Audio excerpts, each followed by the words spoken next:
परम सत्कारयोग गुरु रूप साध संगत जी, गुरु फतेह प्रवान करनी। वाहिगुरु जी का खालसा, वाहिगुरु जी की फतेह।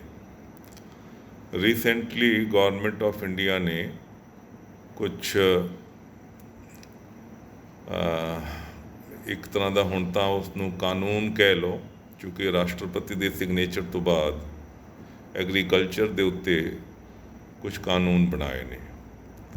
ये जिहड़े कानून हैं ये सरकार का अपना पक्ष है, अपना दृष्टिकोण है, जिस दे विच उन्हां दा कहना ये है कि ये किसानां दी बेहतरी वास्ते, उन्हां दी जिंदगी दी बेटरमेंट दे वास्ते अते उन्हां दी भलाई दे वास्ते है।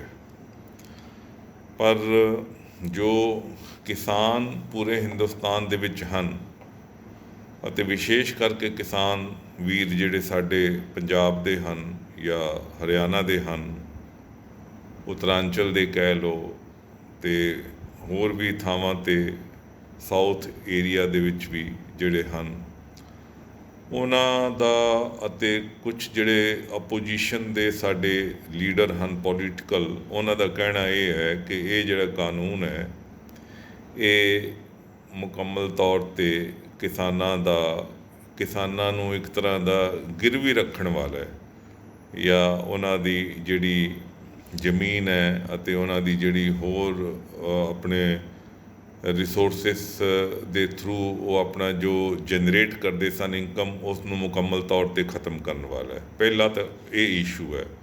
ਦੂਸਰਾ ਇਸ਼ੂ ਇਹ ਹੈ ਕਿ ਜਦੋਂ ਸਮਾਨ ਕਣਕ ਹੋਵੇ ਜਾਂ ਐਸੈਂਸ਼ੀਅਲ ਆਈਟਮਸ ਜੋ ਵੀ ਹਨ ਉਹਨਾਂ ਨੂੰ ਜਮ੍ਹਾਂ ਕਰਨ ਦਾ ਜਦੋਂ ਇੱਕ ਲੀਗਲ ਉਹਨਾਂ ਨੂੰ ਆਥੋਰਾਈਜੇਸ਼ਨ ਮਿਲ ਜਾਂਦੀ ਹੈ, ਕਾਨੂੰਨੀ ਅਧਿਕਾਰ ਮਿਲ ਜਾਂਦਾ ਹੈ, ਉਸ ਦੇ ਵਿੱਚ ਕੀ ਹੈ ਕਿ ਫਿਰ ਇੱਕ ਜਮ੍ਹਾਂਖੋਰੀ ਦਾ ਸਿਸਟਮ ਸ਼ੁਰੂ ਹੁੰਦਾ ਹੈ।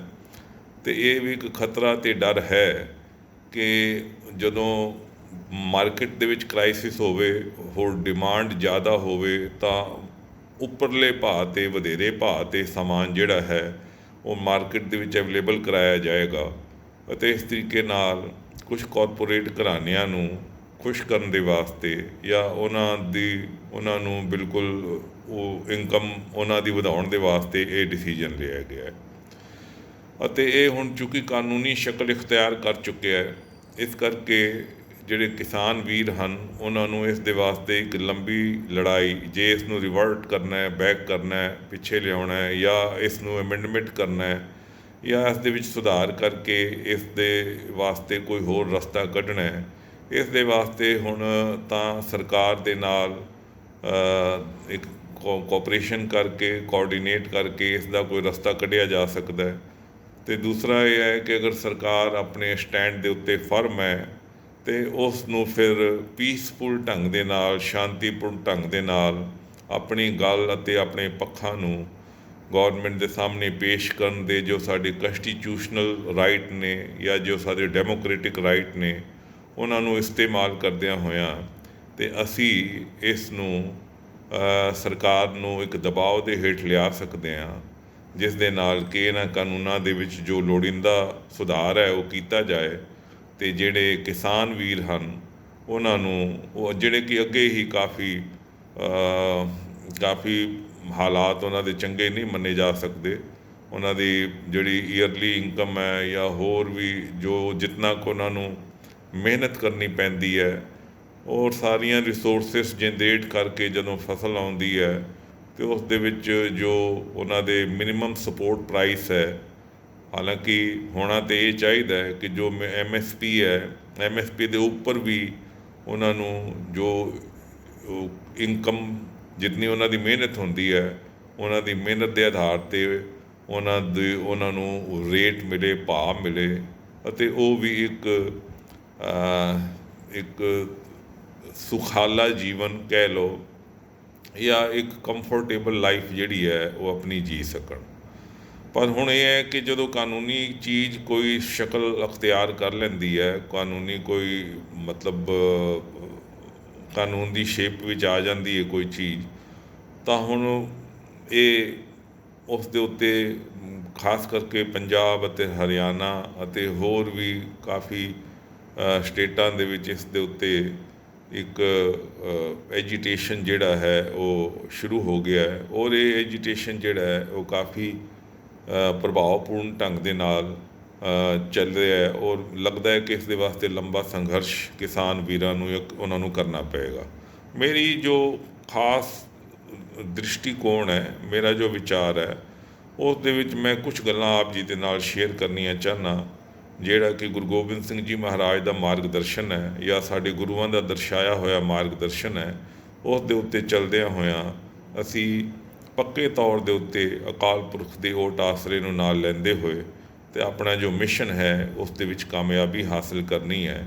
ਉਸ ਦੇ ਵਿੱਚ ਕੁਝ ਪੁਆਇੰਟਸ ਨੇ ਜਿਹੜੇ ਮੈਂ ਆਪ ਜੀ ਦੇ ਨਾਲ ਸ਼ੇਅਰ ਕਰ ਰਿਹਾ ਜਾਂ ਆਪ ਜੀ ਦੇ ਨਾਲ ਇਸ ਦੇ ਸਾਹਮਣੇ ਰੱਖ ਰਿਹਾ। ਉਹ ਇੱਕ ਤਾਂ ਇਹ ਹੈ ਕਿ ਜਦੋਂ ਵੀ ਤੁਸੀਂ ਰੇਲ ਬਲੌਕ ਕਰਦੇ ਹੋ, ਰੋਡਸ ਬਲੌਕ ਕਰਦੇ ਹੋ, ਜਾਂ ਇਹ ਸਾਰੇ ਤੁਹਾਡਾ ਇੱਕ ਹੱਕ ਹੈ, ਮਤਲਬ ਡੈਮੋਕ੍ਰੇਟਿਕ ਰਾਈਟ ਹੈ, ਉਸ ਦੇ ਵਿੱਚ ਕੁਝ ਗੱਲਾਂ ਦਾ ਧਿਆਨ ਇਹ ਰੱਖਣਾ ਹੈ। ਨੰਬਰ 1, ਇੱਕ ਤਾਂ ਕੋਈ ਐਂਬੂਲੈਂਸ ਜਾਂ ਐਮਰਜੈਂਸੀ ਮੈਡੀਕਲ ਟਰੀਟਮੈਂਟ ਦੇ ਵਾਸਤੇ ਜਿਹੜਾ ਵੀ ਕੋਈ ਸ਼ਖਸ ਜਾਂ ਕਿਤੇ ਕੋਈ ਤੁਹਾਨੂੰ ਲੱਗਦਾ ਹੈ ਕਿ ਇਹਨਾਂ ਨੂੰ ਜਾਣਾ ਹੈ, ਉਸ ਦਾ ਬਿਲਕੁਲ ਰਸਤਾ ਦੇਣਾ, ਕਿਸੇ ਕੀਮਤ ਦੇ ਉੱਤੇ ਉਸ ਦੇ ਵਿੱਚ ਕੋਈ ਰੁਕਾਵਟ ਪੈਦਾ ਨਹੀਂ ਹੋਣੀ ਚਾਹੀਦੀ। ਦੂਸਰਾ ਇਹ ਹੈ ਕਿ ਜਿਹੜੇ ਯਾਤਰੀ ਨੇ, ਯਾਤਰੀ ਅਗਰ ਸਪੋਜ਼ ਗਲਤੀ ਦੇ ਨਾਲ ਇੱਕ ਥਾਂ ਤੋਂ ਦੂਜੀ ਥਾਂ 'ਤੇ ਮਜਬੂਰੀ ਦੇ ਵਿੱਚ ਕਿਤੇ ਜਾ ਰਹੇ ਨੇ, ਔਰ ਉਹਨਾਂ ਦੀ ਮਜਬੂਰੀ ਅਤੇ ਉਹਨਾਂ ਦੀ ਜੋ ਸਮੱਸਿਆ ਹੈ ਉਸ ਨੂੰ ਸਮਝਦੇ ਹੋਏ ਉਹਨਾਂ ਨੂੰ ਇਹ ਪਰਮਿਸ਼ਨ ਦੇਣੀ ਕਿ ਹਾਂ ਬਈ ਠੀਕ ਹੈ, ਤੁਹਾਡਾ ਐਜੀਟੇਸ਼ਨ ਹਕੂਮਤ ਦੇ ਨਾਲ ਹੈ, ਪਰ ਜਿਹੜੇ ਆਮ ਜਨਤਾ ਹੈ, ਆਮ ਪਬਲਿਕ ਹੈ, ਉਸ ਨੂੰ ਕਿਸੇ ਤਰੀਕੇ ਦੀ ਕੋਈ ਤਕਲੀਫ ਨਾ ਹੋਵੇ।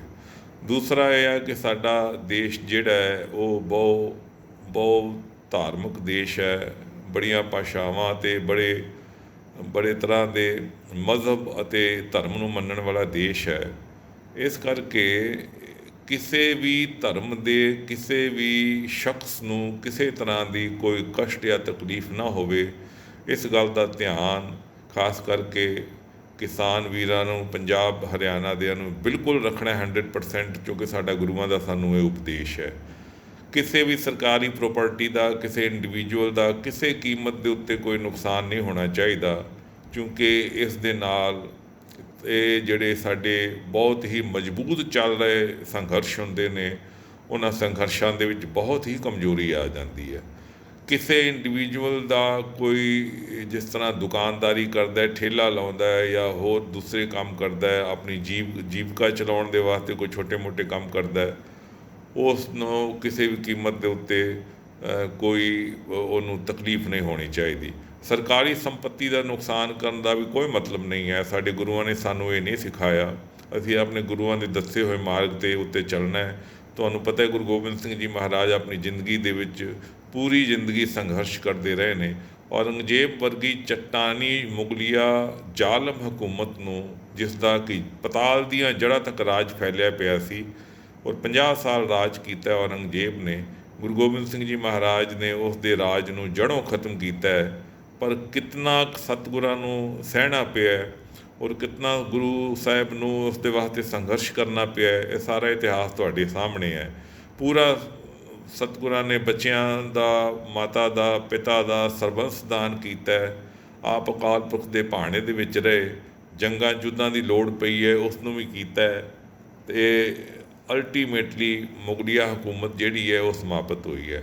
ਸੋ ਸਭ ਤੋਂ ਵਧੀਆ ਸੰਘਰਸ਼ ਦਾ ਤਰੀਕਾ ਹੈ ਜੋ ਗੁਰੂ ਅਰਜਨ ਦੇਵ ਜੀ, ਗੁਰੂ ਨਾਨਕ ਪਾਤਸ਼ਾਹ ਨੇ ਸਾਨੂੰ ਦੱਸਿਆ ਹੈ। ਗੁਰੂ ਗੋਬਿੰਦ ਸਿੰਘ ਜੀ ਮਹਾਰਾਜ ਦਾ ਵੀ ਸਾਡਾ ਕੋਲ ਮਾਰਗਦਰਸ਼ਨ ਹੈ। ਆਪਣੇ ਸੰਘਰਸ਼ ਨੂੰ ਸ਼ਾਂਤੀਪੂਰਨ ਰੱਖਣਾ ਹੈ। ਕੁਦਰਤ ਕੇ ਸਭ ਬੰਦੇ, ਇਸ ਸਿਧਾਂਤ ਨੂੰ ਆਪਣੇ ਦਿਲ ਦੇ ਵਿੱਚ ਵਸਾ ਕੇ ਰੱਖਣਾ ਹੈ। ਕਿਸੇ ਨੂੰ ਕੋਈ ਤਕਲੀਫ ਨਹੀਂ ਹੋਣੀ। ਗੁਰੂ ਮਹਾਰਾਜ ਦੀ ਬਖਸ਼ਿਸ਼ ਹੈ, ਜਿੱਥੇ ਤੁਸੀਂ ਐਜੀਟੇਸ਼ਨ ਕਰਦੇ ਹੋ ਉੱਥੇ ਲੰਗਰ ਦੀ, ਚਾਹ ਦੀ, ਪਾਣੀ ਦੀ ਅਤੇ ਹੋਰ ਕਿਸੇ ਚੀਜ਼ ਦੀ ਕੋਈ ਕਮੀ ਤਾਂ ਰਹਿੰਦੀ ਨਹੀਂ ਹੈ। ਇਹ ਤਾਂ ਮਹਾਰਾਜ ਅਕਾਲ ਪੁਰਖ ਦੀ ਅਤੇ ਗੁਰੂ ਨਾਨਕ ਦੇ ਘਰ ਦੀ ਬਖਸ਼ਿਸ਼ ਜਿਹੜੀ ਹੈ ਉਹ ਵਿਸ਼ੇਸ਼ ਸਿੱਖ ਕਮਿਊਨਿਟੀ ਦੇ ਉੱਤੇ ਹੈ। ਪਰ ਕੇਵਲ ਗੱਲ ਇਤਨੀ ਹੈ ਕਿ ਤੁਹਾਡਾ ਜਿਹੜਾ ਸੰਘਰਸ਼ ਹੈ ਅਤੇ ਤੁਹਾਡਾ ਜਿਹੜਾ ਐਜੀਟੇਸ਼ਨ ਹੈ ਉਹ ਆਮ ਲੋਕਾਂ ਤੋਂ ਅਲੱਗ ਹੋਣਾ ਚਾਹੀਦਾ। ਕੋਈ ਵਾਇਲੈਂਸ ਨਹੀਂ ਹੋਣੀ ਚਾਹੀਦੀ, ਕੋਈ ਕਿਸੇ ਸਰਕਾਰੀ ਜਾਂ ਪਰਸਨਲ ਪ੍ਰੋਪਰਟੀ ਦਾ ਕੋਈ ਨੁਕਸਾਨ ਨਹੀਂ ਹੋਣਾ ਚਾਹੀਦਾ, ਕਿਸੇ ਨੂੰ ਕੋਈ ਜਾਨ ਮਾਲ ਦੀ ਤਕਲੀਫ ਨਹੀਂ ਹੋਣੀ ਚਾਹੀਦੀ। ਮੁਕੰਮਲ ਸੁਰੱਖਿਅਤ ਸਾਰੇ ਹਿੰਦੂ ਮੁਸਲਿਮ ਸਿੱਖ ਈਸਾਈ ਜੈਨ ਬੌਧ ਪਾਰਸੀ ਸਾਰੇ ਆਪਣੇ ਆਪ ਨੂੰ ਸੁਰੱਖਿਅਤ ਸਮਝਣ। ਤੁਹਾਡਾ ਭਾਵੇਂ ਹਜ਼ਾਰਾਂ ਅਤੇ ਲੱਖਾਂ ਦਾ ਇਕੱਠ ਹੋਵੇ, ਪਰ ਲੋਕ ਬੜੇ ਆਰਾਮ ਦੇ ਨਾਲ ਸਮਝਣ ਕਿ ਸਿੱਖਾਂ ਦਾ ਐਜੀਟੇਸ਼ਨ ਹੈ, ਇਸ ਦੇ ਵਿੱਚ ਕੋਈ ਡਰਨ ਦੀ ਗੱਲ ਨਹੀਂ ਹੈ। ਫਰੀਲੀ ਲੋਕ ਜਿਹੜੇ ਕੰਮ ਨੂੰ, ਜਿਹੜਾ ਜ਼ਰੂਰੀ ਕੰਮ ਹੈ ਜਿਸ ਦੇ ਵਾਸਤੇ ਆ ਰਹੇ ਨੇ ਜਾ ਰਹੇ ਨੇ, ਉਹਨਾਂ ਨੂੰ ਉਹ ਮੌਕਾ ਮਿਲੇ। ਔਰ ਇਸ ਦੇ ਨਾਲ ਤੁਹਾਡਾ ਸੰਘਰਸ਼ ਮਜ਼ਬੂਤ ਹੋਏਗਾ। ਔਰ ਆਮ ਪਬਲਿਕ ਦੀ ਉਹਦੇ ਵਿੱਚ ਪੜ੍ਹੇ ਲਿਖੇ ਲੋਕ ਨੇ, ਸੈਕੂਲਰ ਲੋਕ ਨੇ, ਨਿਊਟਰਲ ਲੋਕ ਨੇ, ਸਰਕਾਰੀ ਲੋਕ ਨੇ, ਐਂਡ ਈਵਨ ਗੌਰਮੈਂਟ ਜਿਹੜੀ ਹੈ ਉਹ ਵੀ ਤੁਹਾਡੀਆਂ ਮੰਗਾਂ ਮੰਨਣ ਨੂੰ ਮਜਬੂਰ ਹੋਏਗੀ। ਸਾਰਿਆਂ ਦਾ ਸਮਰਥਨ ਲੈ ਕੇ ਹੀ ਇਸ ਜਿਹੜੇ ਸੰਘਰਸ਼ ਹੈ ਇਸ ਨੂੰ ਜਿੱਤਿਆ ਜਾ ਸਕਦਾ ਹੈ ਅਤੇ ਆਪਣੀ ਡੈਸਟੀਨੇਸ਼ਨ, ਆਪਣੀ ਮੰਜ਼ਿਲੇ ਮਕਸੂਦ, ਆਪਣੇ ਨਿਸ਼ਾਨੇ 'ਤੇ ਪਹੁੰਚਿਆ ਜਾ ਸਕਦਾ ਹੈ। ਮੇਰੀ ਗੁਜ਼ਾਰਿਸ਼ ਕੇਵਲ ਇਤਨੀ ਹੈ ਕਿ ਜੋ ਸਾਡੀਆਂ ਪਰੰਪਰਾਵਾਂ ਨੇ, ਉੱਚਤਮ ਪਰੰਪਰਾਵਾਂ ਸਾਡੇ ਗੁਰੂਆਂ ਨੇ ਸਾਨੂੰ ਬਖਸ਼ੀਆਂ ਨੇ, ਉਹਨਾਂ ਦਾ ਪਾਲਨ ਕਰਦੇ ਹੋਏ ਪੱਕੇ ਤੌਰ ਦੇ ਉੱਤੇ ਅਹਿੰਸਾਤਮਕ ਢੰਗ ਦੇ ਨਾਲ, ਸ਼ਾਂਤੀਪੂਰਨ ਢੰਗ ਦੇ ਨਾਲ ਅਕਾਲ ਪੁਰਖ ਵਾਹਿਗੁਰੂ ਦੇ ਭਾਣੇ ਨੂੰ ਮੰਨਦੇ ਹੋਏ ਅਤੇ ਅਕਾਲ ਪੁਰਖ ਦਾ ਜੋ ਸਾਨੂੰ ਇਹ ਆਦੇਸ਼ ਹੈ ਕਿ ਸੰਘਰਸ਼ ਕਰਨਾ, ਸ਼ੁਭ ਕਰਮਨ ਤੇ ਕਬਹੂ ਨਾ ਟਰੋਂ ਵਾਲਾ ਜਜ਼ਬਾ ਸਾਡੇ ਕੋਲ ਰਹਿਣਾ ਅਤੇ ਨਿਸ਼ਚੈ ਕਰੇ ਆਪਣੀ ਜੀਤ ਕਰੋ ਕਰਕੇ ਹੀ ਅਸੀਂ ਵਾਪਸ ਮੁੜਨਾ ਹੈ। ਇਹ ਤਦ ਹੀ ਸੰਭਵ ਹੋਏਗਾ ਜਦ ਕਿ ਸਾਰੇ ਆਲ ਕਾਰਨਰ ਸਪੋਰਟ ਤੁਹਾਨੂੰ ਮਿਲੇਗੀ ਐਂਡ ਉਹ ਤੁਹਾਡੇ ਬਿਹੇਵੀਅਰ ਦੇ ਨਾਲ ਮਿਲਣੀ ਹੈ। ਰਾਜਨੀਤਿਕ ਪਾਰਟੀਆਂ ਜਿਹੜੀਆਂ ਇਸ ਦੇ ਵਿੱਚ ਹਨ, ਉਹਨਾਂ ਨੂੰ ਬੇਨਤੀ ਹੈ ਉਹ ਬੈਕਗਰਾਊਂਡ ਤੋਂ ਇਸ ਕਿਸਾਨ ਅੰਦੋਲਨ ਨੂੰ ਸਪੋਰਟ ਕਰਨ ਅਤੇ ਕਿਸਾਨ ਇਸ ਦੇ ਲੀਡਰ ਬਣਨ, ਉਹਨਾਂ ਨੂੰ ਆਗੂ ਬਣਨ ਅਤੇ ਆਗੂ ਉਹਨਾਂ ਨੂੰ ਇਹ ਓਪਰਚੁਨਿਟੀ ਦਿੱਤੀ ਜਾਏ ਕਿ ਆਪਣੀ ਜਿਹੜੀ ਉਹਨਾਂ ਦੇ ਵਿੱਚ ਇਸ ਤਰ੍ਹਾਂ ਲੀਡਰਸ਼ਿਪ ਵੀ ਡਿਵੈਲਪ ਕਰਦੀ ਹੈ। ਆਪਣਾ ਜੋ ਪੱਖ ਹੈ ਉਹ ਮਜ਼ਬੂਤੀ ਦੇ ਨਾਲ, ਸ਼ਾਂਤਮਈ ਢੰਗ ਦੇ ਨਾਲ ਉਹਨਾਂ ਦੇ ਸਾਹਮਣੇ ਰੱਖਣ। ਸਾਡੇ ਲੀਡਰਾਂ ਦੀ ਇਹ ਜ਼ਿੰਮੇਵਾਰੀ ਹੈ, ਭਾਵੇਂ ਉਹ ਸੋਸ਼ਲ ਲੀਡਰ ਨੇ, ਪੋਲੀਟੀਕਲ ਨੇ, ਰਿਲੀਜੀਅਸ ਨੇ ਜਾਂ ਹੋਰ ਵੀ ਬਹੁਤ ਤਰ੍ਹਾਂ ਦੀਆਂ ਸੰਸਥਾਵਾਂ ਨੇ, ਉਹਨਾਂ ਭਰਾਵਾਂ ਨੂੰ ਇਹ ਗਾਈਡਲਾਈਨ ਦੇਣੀ, ਸੁਨੇ ਪਛਾਣੇ, ਜਿਸ ਤਰ੍ਹਾਂ ਮੈਂ ਸੋਸ਼ਲ ਮੀਡੀਆ ਦੇ ਰਾਹੀਂ ਆਪ ਜੀ ਦੀ ਸੇਵਾ ਦੇ ਵਿੱਚ ਬੇਨਤੀ ਕਰ ਰਿਹਾ ਅਤੇ ਸੁਨੇ ਪਹੁੰਚਾਉਣੇ ਭਾਈ ਸ਼ਾਂਤੀ ਦੇ ਨਾਲ। ਗੁਰੂ ਅਰਜਨ ਦੇਵ ਜੀ ਮਹਾਰਾਜ ਦਾ ਇੱਕ ਉਦਾਹਰਨ ਸਾਡੇ ਸਾਹਮਣੇ ਹੈ। ਜਦੋਂ ਸਾਈਂ ਮੀਆਂ ਮੀਰ ਕਹਿੰਦਾ, ਮਹਾਰਾਜ ਜੇ ਤੁਹਾਡਾ ਜਰਾ ਕੁ ਇਸ਼ਾਰਾ ਹੋਵੇ ਤਾਂ ਮੈਂ ਦਿੱਲੀ ਅਤੇ ਲਾਹੌਰ ਦੀ ਇੱਟ ਦੇ ਨਾਲ ਇੱਟ ਖੜਕਾ ਦਿਆਂ। ਸਤਿਗੁਰਾਂ ਨੇ ਸ਼ਾਂਤ ਰਹਿਣ ਦਾ ਹੁਕਮ ਕੀਤਾ ਅਤੇ ਇਹ ਗੱਲ ਕਿਹਾ ਹੈ ਕਿ ਅਕਾਲ ਪੁਰਖ ਵਾਹਿਗੁਰੂ ਦੇ ਭਾਣੇ ਨੂੰ ਮੰਨੋ। ਮੰਨਣ ਤੋਂ ਬਾਅਦ ਆਪਣੇ ਸੰਘਰਸ਼ ਨੂੰ ਕਿਤੇ ਕਮਜ਼ੋਰ ਨਹੀਂ ਹੋਣ ਦੇਣਾ, ਉਸ ਨੂੰ ਮਜ਼ਬੂਤੀ ਦੇ ਨਾਲ ਅੱਗੇ ਰੱਖਣਾ ਹੈ। ਕਿਉਂਕਿ ਗੁਰੂ ਗੋਬਿੰਦ ਸਿੰਘ ਜੀ ਮਹਾਰਾਜ ਸਾਨੂੰ ਇਹ ਵੀ ਸਿਖਾ ਗਏ ਨੇ ਕਿ ਆਪਣਾ ਜਿਹੜਾ ਮੰਜ਼ਿਲ ਹੈ, ਜਿਹੜਾ ਸਾਡਾ ਮਕਸਦ ਹੈ, ਜਿਸ ਦੇ ਵਾਸਤੇ ਅਸੀਂ ਕਿਸੇ ਕੰਮ ਨੂੰ, ਕਾਰਜ ਨੂੰ ਆਰੰਭਿਆ ਹੈ, ਉਸ ਨੂੰ ਮਜ਼ਬੂਤੀ ਦੇ ਨਾਲ ਅਸੀਂ ਪ੍ਰਾਪਤ ਵੀ ਕਰਨਾ ਹੈ। ਅਤੇ ਨਿਸ਼ਚੈ ਕਰੇ ਆਪਣੀ ਜੀਤ ਕਰੋ, ਤੁਹਾਨੂੰ ਜ਼ਰੂਰ ਅਕਾਲ ਪੁਰਖ ਬਖਸ਼ਿਸ਼ ਕਰਨਗੇ। ਜਿੱਥੇ ਵੀ ਤੁਸੀਂ ਐਜੀਟੇਸ਼ਨ ਕਰ ਰਹੇ ਹੋ ਉੱਥੇ ਮੂਲ ਮੰਤਰ ਦਾ ਪਾਠ, ਗੁਰਮੰਤਰ ਦਾ ਪਾਠ, ਗੁਰਬਾਣੀ ਦਾ ਪਾਠ, ਇਸ ਦੇ ਨਾਲ ਬ੍ਰਹਿਮੰਡ ਦੇ ਵਿੱਚ ਜਿਹੜੀਆਂ ਵਿਚਰ ਰਹੀਆਂ ਪੋਜ਼ੀਟਿਵ ਵੇਵਸ ਨੇ ਉਹ ਵੀ ਤੁਹਾਡੇ ਸਮਰਥਨ ਦੇ ਵਿੱਚ ਆਉਣਗੀਆਂ ਅਤੇ ਇੱਕ ਮਜ਼ਬੂਤੀ, ਤੁਹਾਨੂੰ ਰੱਬੀ ਮਜ਼ਬੂਤੀ ਵੀ ਮਿਲੇਗੀ, ਸਮਾਜਿਕ ਮਜ਼ਬੂਤੀ ਵੀ ਮਿਲੇਗੀ ਅਤੇ ਤੁਹਾਨੂੰ ਸਫਲਤਾ ਵੀ ਗੁਰੂ ਦੀ ਕਿਰਪਾ ਦੇ ਨਾਲ ਅਤੇ ਅਕਾਲ ਪੁਰਖ ਦੀ ਬਖਸ਼ਿਸ਼ ਦੇ ਨਾਲ ਮਿਲੇਗੀ। ਤੁਸੀਂ ਇਸ ਦੁਨੀਆ ਦੇ ਰਾਜੇ ਹੋ, ਰਾਜੇ ਦੀ ਤਰ੍ਹਾਂ ਤੁਸੀਂ ਜੀਓਗੇ। ਤੁਹਾਨੂੰ ਗੁਰੂ ਗੋਬਿੰਦ ਸਿੰਘ ਇਹ ਗੱਲ ਕਹਿ ਗਏ ਨੇ ਕਿ ਇਨ ਗਰੀਬ ਸਿੱਖਣ ਕੋ ਦੂ ਪਾਤਸ਼ਾਹੀ, ਯਾਦ ਰੱਖੇ ਮੇਰੀ ਗੁਰਿਆਈ। ਇਸ ਕਰਕੇ ਤੁਸੀਂ ਬਾਦਸ਼ਾਹ ਹੋ, ਤੁਹਾਡਾ ਗੁਰੂ ਨਾਨਕ ਦਾ ਆਪਣਾ ਪੰਥ ਹੈ। ਉਸ ਪੰਥ ਦੇ ਵਿੱਚ ਸਤਿਗੁਰਾਂ ਨੂੰ ਭਾਈ ਸਾਹਿਬ ਭਾਈ ਗੁਰਦਾਸ ਜੀ ਨੇ ਲਿਖਿਆ ਹੈ ਕਿ ਕਬ ਕੱਲ ਸੋ ਜਸ ਗਾਵੋ ਗੁਰੂ ਨਾਨਕ, ਰਾਜ ਜੋਗ ਜਿਨ ਮਾਣਿਓ। ਤੁਸੀਂ ਰਾਜੇ ਵੀ ਹੋ, ਤੁਸੀਂ ਜੋਗੀ ਵੀ ਹੋ। ਇਹਨਾਂ ਚੀਜ਼ਾਂ ਨੂੰ ਧਿਆਨ ਰੱਖਣਾ ਹੈ ਸੰਘਰਸ਼ ਕਰਨ ਦੇ ਵੇਲੇ। ਔਰ ਜਿਹੜਾ ਯੋਗੀ ਪੱਖ ਹੈ ਜਾਂ ਯੋਗੀ ਜਿਹੜਾ ਤੁਹਾਡਾ ਦ੍ਰਿਸ਼ਟੀਕੋਣ ਹੈ, ਉਸ ਨੂੰ ਵੀ ਮਨ ਦੇ ਵਿੱਚ ਰੱਖਣਾ ਹੈ। ਰਾਜਿਆਂ ਦੇ ਵਾਂਗ ਜੀਵਨ ਨੂੰ ਜੀਣਾ, ਇਸ ਨੂੰ ਵੀ ਮਨ 'ਚ ਰੱਖਣਾ ਹੈ ਅਤੇ ਲੋਕ ਸੁਖੀ ਵੀ ਸਾਡਾ ਹੋਣਾ, ਪਰ ਲੋਕ ਸੁਹੇਲਾ ਵੀ ਹੋਣਾ। ਗੁਰੂ ਨਾਨਕ ਦੀਆਂ ਬਖਸ਼ਿਸ਼ਾਂ ਵੀ ਵਰਤਣੀਆਂ ਨੇ। ਉਹ ਗੁਰੂਆਂ ਦੀ ਕਰਮ ਭੂਮੀ ਹੈ। ਪੰਜਾਬ, ਹਰਿਆਣਾ, ਹਿਮਾਚਲ ਅਤੇ ਇਹਨਾਂ ਥਾਵਾਂ ਦੇ ਉੱਤੇ ਗੁਰੂਆਂ ਨੇ ਬੜੇ ਕੰਮ ਕੀਤੇ ਨੇ। ਪਟਨਾ ਸਾਹਿਬ ਗੁਰੂ ਮਹਾਰਾਜ ਦਾ ਜਨਮ ਹੋਇਆ ਹੈ। ਇਹਨਾਂ ਸਥਾਨਾਂ ਤੋਂ ਖੁਸ਼ਬੂ ਭਰੀ ਜਿਹੜੀ ਚੀਜ਼ ਹੈ, ਗੱਲ ਹੈ, ਉਹ ਸੰਸਾਰ ਦੇ ਸਾਹਮਣੇ ਆਉਣੀ ਚਾਹੀਦੀ ਹੈ ਅਤੇ ਸੰਸਾਰ ਦੇ ਲੋਕਾਂ ਨੂੰ ਇਹ ਲੱਗਣਾ ਚਾਹੀਦਾ ਹੈ ਕਿ ਸਿੱਖਾਂ ਨੇ ਜਾਂ ਇਹਨਾਂ ਭਰਾਵਾਂ ਨੇ, ਸਾਰੇ ਕਿਸਾਨ ਭਰਾਵਾਂ ਨੇ ਐਜੀਟੇਸ਼ਨ ਕੀਤਾ ਹੈ, ਇਹ ਪੱਕਾ ਹੈ। ਲੇਕਿਨ ਉਸ ਦੇ ਵਿੱਚ ਇੱਕ ਨਵੇਂ ਤਰ੍ਹਾਂ ਦਾ ਨਵਾਂ ਰਾਹ ਸਾਨੂੰ ਦਿਖਾਇਆ ਹੈ ਤੁਸੀਂ ਇਸ ਐਜੀਟੇਸ਼ਨ ਦੇ ਰਾਹੀਂ ਲੋਕਾਂ ਦਾ ਮਾਰਗਦਰਸ਼ਕ ਬਣਨਾ ਹੈ, ਤਾਂ ਕਿ ਅੱਗੋਂ ਐਜੀਟੇਸ਼ਨ ਕਰਨ ਵਾਲੇ ਜਿਹੜੇ ਫਿਊਚਰ ਦੇ ਵਿੱਚ ਲੋਕ ਨੇ ਉਹਨਾਂ ਨੂੰ ਇੱਕ ਸੇਧ ਮਿਲ ਸਕੇ, ਮਾਰਗਦਰਸ਼ਨ ਮਿਲ ਸਕੇ, ਉਹਨਾਂ ਨੂੰ ਇੱਕ ਗਾਈਡਲਾਈਨ ਮਿਲ ਸਕੇ ਕਿ ਜੇ ਸੰਘਰਸ਼ ਕਰਨਾ ਹੈ ਤਾਂ ਇਸ ਤਰੀਕੇ ਦਾ ਹੋਣਾ ਚਾਹੀਦਾ ਹੈ, ਜਿਹੜਾ ਕਿ ਕਿਸਾਨ ਵੀਰਾਂ ਨੇ ਕਰਕੇ ਤੇ ਦਿਖਾਇਆ ਹੈ। ਵਾਹਿਗੁਰੂ ਜੀ ਕਾ ਖਾਲਸਾ, ਵਾਹਿਗੁਰੂ ਜੀ